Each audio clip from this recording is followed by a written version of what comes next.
കുന്നംകുളം മണ്ഡലത്തിലെ CPI Kadangode mill branch കമ്മിറ്റിയിൽ നിന്നും കൂട്ടരാജി. കുന്നംകുളം മണ്ഡലം കമ്മിറ്റിയുടെ തെറ്റായ നടപടികളിൽ പ്രതിഷേധിച്ചാണ് സെക്രട്ടറി ഉൾപ്പെടെ 11 ബ്രാഞ്ച് കമ്മിറ്റി അംഗങ്ങൾ രാജിവെച്ചത്. ദിവസങ്ങൾക്ക് മുൻപ് എരുമപ്പെട്ടി ചിറ്റണ്ട ബ്രാഞ്ചിലും കൂട്ടരാജിയുണ്ടായിരുന്നു. CPI Kadangode mill branch committee സെക്രട്ടറിയും കടങ്ങോട് ലോക്കൽ കമ്മിറ്റി അംഗവുമായ KK Sasi, assistant secretary KG Sudhakaran, branch മെമ്പർമാരായ PA Sreedharan, KK Velayudhan, KK Subeesh, OR Santhosh, PA Prakashan, Girija Surendran, Geetha Sasi, Shobhana Velayudhan, OS Sooraj എന്നീ 11 പേരാണ് പാർട്ടി ബന്ധം ഉപേക്ഷിച്ചത്. പാർട്ടിയിലെ വനിതാ പ്രവർത്തകയെ പീഡിപ്പിച്ച മണ്ഡലം കമ്മിറ്റി അംഗത്തിനെയും സാമ്പത്തിക ക്രമക്കേട് നടത്തിയ മുൻ ലോക്കൽ കമ്മിറ്റി സെക്രട്ടറിയെയും മണ്ഡലം കമ്മിറ്റി നേതൃത്വം സംരക്ഷിക്കുകയാണെന്ന് ആരോപിച്ചാണ് മണ്ഡലത്തിലെ വിവിധ ബ്രാഞ്ച് കമ്മിറ്റി അംഗങ്ങൾ രാജിവെച്ചത്. മഹിളാ സംഘം ജില്ലാ കമ്മിറ്റി അംഗവും കുന്നംകുളം മണ്ഡലം സെക്രട്ടറിയുമായ വനിതാ നേതാവിന് നേരെ ലൈംഗിക അതിക്രമം കാണിച്ച വ്യക്തിക്കെതിരെ പോലീസ് കേസെടുത്തിട്ടും ഇയാൾക്കെതിരെ നടപടിയെടുക്കാൻ ജില്ലാ മണ്ഡലം നേതൃത്വങ്ങൾ തയ്യാറായിട്ടില്ല. അതിനു പകരം പരാതിക്കാരിയായ മഹിളാ നേതാവിനെ പാർട്ടിയിൽ നിന്നും പുറത്താക്കുകയാണ് ഉണ്ടായത്.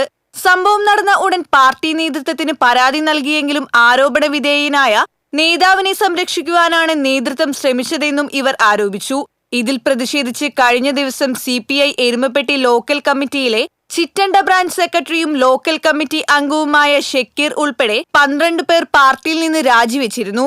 അഴിമതിക്കാരനെ സംരക്ഷിക്കാൻ വേണ്ടിയിട്ട് പാർട്ടി നേതാക്കന്മാര് ഉൾപ്പെട്ടിട്ട് വലിയൊരു വിഷയമാക്കി കുറച്ച് ആൾക്കാരെ തരുന്നു. ഒരാളുടെ മുകളിൽ പരാതി വന്ന അയാളെ കുറിച്ച് അന്വേഷിക്കാതെ അയാളെ മുകളിലേക്ക് കയറ്റി മറ്റൊരു തരം താത്ത പറഞ്ഞാൽ നമ്മൾ CPIയുടെ മെമ്പർമാര് കടങ്ങോട് ബ്രാഞ്ച് പുതുക്കാൻ തയ്യാറല്ല. ഞങ്ങളൊരു 15 ആളുടെ അടുത്തേക്ക് രാജിയുണ്ട്. അതിന്റെ പിന്നില് ഞങ്ങൾ ഒരു പാർട്ടിയെ തോൽപ്പിക്കാനുള്ള വോട്ട് ഞങ്ങളുടെ കയ്യിലുണ്ട്. ഏത് പാർട്ടി ആയാലും തോൽപ്പിക്കാനുള്ള വോട്ട് ഞങ്ങളുടെ കയ്യിലുണ്ട്. അത് ഞങ്ങൾ ഇറങ്ങി പുറപ്പെട്ടു കഴിഞ്ഞാൽ നമ്മൾക്ക് എതിരുള്ള പാർട്ടി ഏതായാലും അവരെ തോൽപ്പിക്കും. അതിനുള്ള ആളും അതിനുള്ള ശക്തി ഞങ്ങൾക്കുണ്ട്. പിന്നെ തെറ്റായിട്ട് ഇങ്ങനെ ഒരാളെ സംരക്ഷിച്ച് 10-15 കൊല്ലമായി പണിക്ക് പോയിട്ട് ഇപ്പോഴും ജീവിതമാർഗവും സുഖമായിട്ട് പോകണം. നമ്മൾ ജോലിക്ക് പോകണവർക്ക് ബുദ്ധിമുട്ടിൽ പോകണം. അപ്പൊ അങ്ങനെയുള്ളവരെ പാർട്ടി സംരക്ഷിക്കുന്നത് പാർട്ടിക്ക് അതിൻ്റെ എന്തെങ്കിലും ഗുണങ്ങൾ ഉണ്ടാവുന്നതാണ് നമ്മുടെ ഒരു അറിവ്. പാർട്ടി ശരിക്കും പരിശോധിച്ചിട്ട് സമ്മേളനത്തിൽ നടന്ന സംഭവം അവരെല്ലാവരെയും പുറത്താക്കുക, തരം താത്താണെങ്കിൽ അങ്ങനെ ചെയ്യുക. ഇത് 4 ആൾക്ക് നീതിയില്ല, ഒരാൾക്ക് മാത്രം നീതി വരുന്നത്. അത് തെറ്റായിട്ടൊന്നും അയാൾ കണ്ടുകൊണ്ടാണ് നമ്മൾ രാജിവെക്കാൻ തയ്യാറാവണം എല്ലാവരും.